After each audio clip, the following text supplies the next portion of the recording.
बिस्मिल्लाहिर्रहमानिर्रहीम। अस्सलाम वालेकुम डियर स्टूडेंट्स। आज के हमारे इस लेक्चर में हमने एक्सरसाइज 3.29 क्लास मैथमेटिक्स का न्यू कोर्स का जो तीसरा चैप्टर है सेट एंड फंक्शन, इसमें हमारे पास क्वेश्चन नंबर 9 है। काफी इंटरेस्टिंग और मजेदार क्वेश्चन है। आसान अल्फाज में इसको सीखेंगे और समझेंगे। सबसे पहले हम क्वेश्चन को अपने लिए आसान कर लेते हैं। क्वेश्चन क्या कहता है इसको सबसे पहले समझ लेते हैं। फिर से एक सर्वे किया गया है, लोगों से पूछा गया है 50% ऐसे लोग थे जिनको ऐसे गेम्स पसंद थे जिसमें स्ट्रेटेजी हो। स्ट्रेटेजी से मुराद क्या होता है? जिसमें हम चाल बनाते हैं मुखालिफ टीम के लिए। जैसे कि हमारे पास शतरंज हो गया, चेस जो हम खेलते हैं, ठीक है, उसमें हम स्ट्रेटेजी बनाते हैं, चाल बनाते हैं। तो 50% ऐसे लोग थे जिनको ऐसे गेम्स पसंद है जिसमें हम क्या करते हैं, स्ट्रेटेजी बनाते हैं। 50% ऐसे लोग हैं जिनको ऐसे गेम्स पसंद है जिसमें आपको कोई ना कोई रोल दिया जाता है। जैसे कि हमारे पास क्रिकेट है, क्रिकेट में बॉलर का अपना एक रोल होता है कि उसने बॉलिंग करवानी होती है। बैटिंग में बैट्समैन का अपना रोल होता है, विकेट कीपर का अपना रोल होता है, अंपायर्स का अपना रोल होता है। तो हर एक का रोल हमारे पास तयशुदा होता है।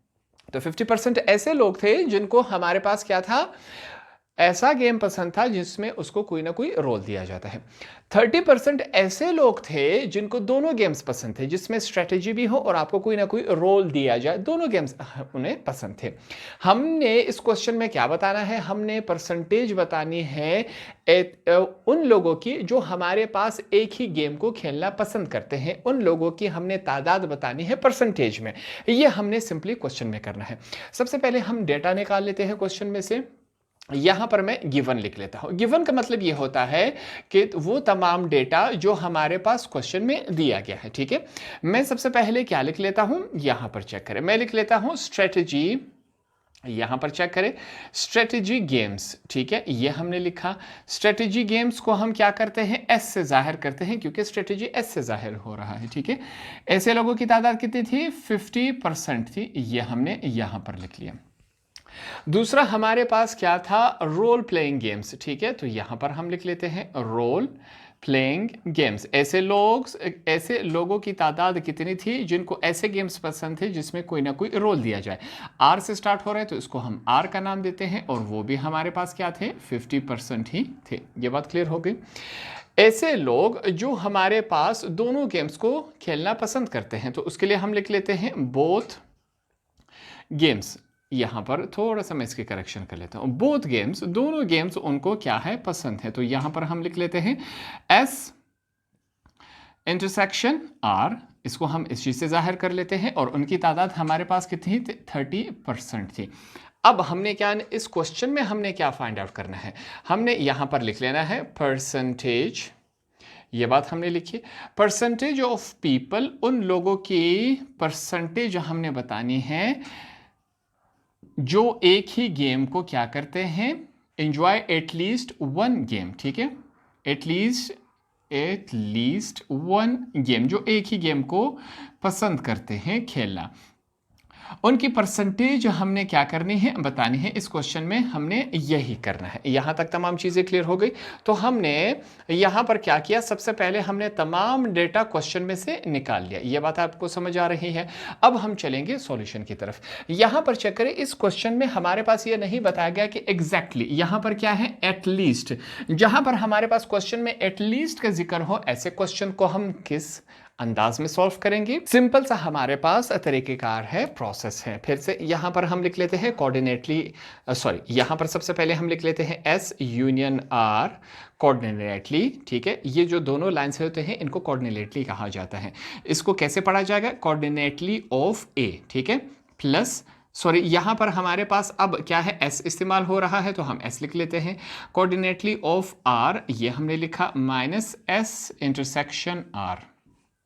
क्या हमारे पास इन तमाम की वैल्यूज मौजूद है, बिल्कुल मौजूद है। इसको हमने फाइंड आउट करना है, एस की भी वैल्यू मौजूद है, आर के भी मौजूद है, इसकी भी वैल्यू मौजूद है।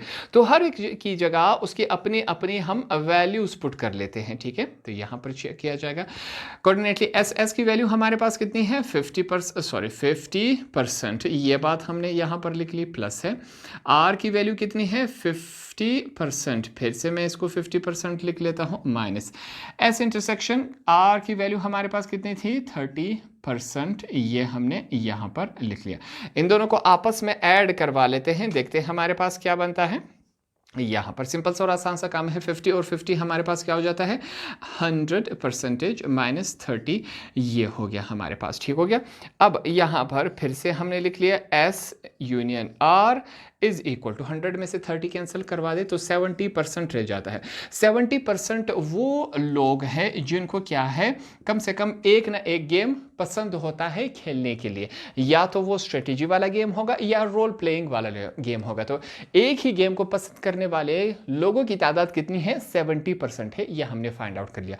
अगर हमारे पास एटलीस्ट क्वेश्चन में पूछा गया हो तो उसमें हमने इस फार्मूले के जरिए क्वेश्चन को सॉल्व कर लेना है, परसेंटेज हम फाइंड आउट करेंगे।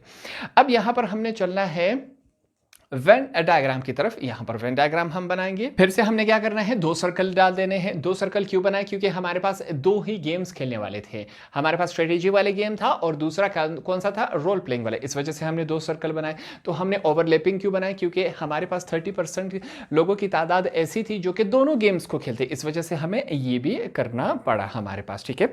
तो यहां पर पहले सर्कल को यहां पर हमने S और R इस्तेमाल किया है, तो S और R ही हम लिख लेते हैं। ये यूनिवर्सल बॉक्स हो गया। हमारे पास ओवरलैपिंग में क्या आ गया, 30% ऐसे लोग थे जो हमारे पास रोल प्लेइंग गेम को भी पसंद करते हैं, 30% जो स्ट्रेटेजी, दोनों को पसंद करते हैं, इस वजह से ये ओवरलैपिंग वाले हिस्से में आ गया। दूसरी बात आपने ये दिमाग में रखनी है, हमने कहा कि परसेंटेज हमेशा कितना होता है, 100 होता है। अब 30 को हमने यूज कर लिया। अगर हम 50 और 50 डाल दें, जो कि S की वैल्यू 50 है और R की वैल्यू 50, तो ये हमारे पास 130 क्या हो जाएगा, 130% हो जाएगा, जो कि गलत है। अब हमें क्या करना चाहिए, यहां पर चेक करें, जल्दी से रफ वर्क में करेंगे। हमारे पास S को माइनस करवाया जाएगा S इंटरसेक्शन R के जरिए। हमारे पास S की वैल्यू क्या है, 50% है, ये हमने लिख लिया। 50% माइनस होगा S इंटरसेक्शन R की वैल्यू कितनी है, 30%। 50 में से 30 चला गया तो हमारे पास क्या रह जाएगा, 20% रह जाएगा। तो इस वजह से यहाँ पर हम क्या लिखेंगे, 20%। ये बात आपको समझ आ गई। इसी तरह हमारे पास जो R है, R भी माइनस होगा S इंटरसेक्शन R के जरिए, तो वो भी हमारे पास 50% है R, और हमारे पास माइनस होगा S इंटरसेक्शन R भी हमारे पास क्या है, 30% है। इसको हम माइनस करवा लेते हैं, 20% ये हमारे पास बन गया। तो R हमारे पास क्या बना, 20%, ये हमने 20 लिख लिया, ठीक हो गया। अब दूसरी बात ये है कि हमारे पास S इंटरसेक्शन R जो कॉमन था दोनों, वो कितना था, 30%, जो हमने क्वेश्चन में से निकाल लिया। तो हर एक की जगह हमने उसके अपने अपने परसेंटेज लिख लिए। अब यहाँ पर अगर हम चेक करें, 20 + 30 कितना होता है, 50, 50 + 20 70 होता है। हमने कहा परसेंटेज कितना होना चाहिए, 100, 70 आ चुका है, कितना रह गया, 30। 30 को हम क्या कर लेंगे, यूनिवर्सल बॉक्स में आप कहीं भी लिख सकते हैं, इसके ऊपर पाबंदी नहीं है।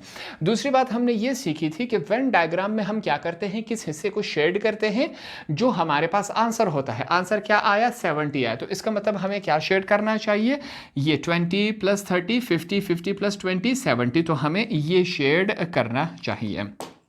यहां पर इसको मैं शेड कर लेता हूं। हमारे पास जो दोनों सर्कल्स हैं, सॉरी, यहां पर इसको मैं यूं हॉरिजॉन्टल लाइंस के जरिए इसको यूं शेड कर लेता हूं। आप इसको पेंसिल के जरिए मुकम्मल शेड भी कर सकते हैं। याद रखें, सिर्फ आंसर वाले हिस्से को ही हम क्या करेंगे, शेड करेंगे। तो ये हमारे पास आंसर हो गया। इसी क्वेश्चन को हमने यहां पर सिंपल और आसान तरीके से सॉल्व कर लिया। 70% लोगों की तादाद ऐसी थी जो कि एक ना एक गेम को खेलना पसंद करते हैं। होप आपको ये वाला क्वेश्चन भी आसानी से समझ आ गया होगा।